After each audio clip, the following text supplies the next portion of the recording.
De l'OUA à l'UA, quel progrès pour l'Afrique? 50 ans après la création de l'organisation panafricaine, quel bilan peut-on dresser? Voici autant de questions posées ici en Côte d'Ivoire à l'occasion de la célébration du cinquantenaire de l'Union africaine. Le corps diplomatique, la représentation de l'Union africaine en Côte d'Ivoire et des membres du gouvernement tentent d'y apporter une réponse. Léon Bro, reportage. Une flamme, celle de l'Union africaine pour la renaissance de l'Afrique. Kablan Duncan, Premier ministre de Côte d'Ivoire, et Ambroise Niosaba, représentant résident de l'Union africaine, l'ont allumé ce samedi 25 mai 2013. C'est à la tribune du cinquantenaire de l'organisation panafricaine pour l'unité, l'intégration, le développement économique des États africains. Dans ces domaines, des efforts sont salués. On note cependant que beaucoup reste à faire et pour le corps diplomatique, il faut d'abord la prise en compte effective des Africains dans les programmes de leur union. Combien d'Africains connaissent l'Union africaine? Savent-ils réellement ce que cette union continentale peut leur apporter?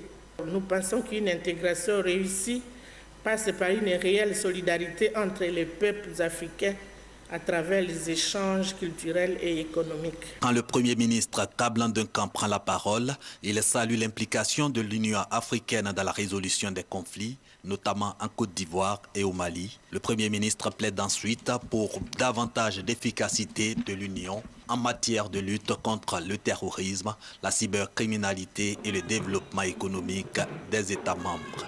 Dans ce monde où les défis se multiplient et se complexifient, la mutualisation de ces ressources humaines et de ces énormes potentialités agricoles, énergétiques, minières et industrielles à travers une intégration continentale plus poussée est la voie du progrès et du bien-être de l'Afrique de demain.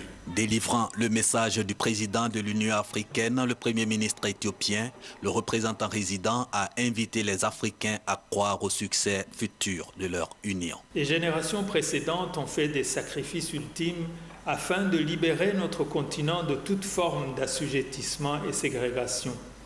Il appartient aux générations africaines actuelles et futures de réaliser l'émancipation socio-économique de notre continent.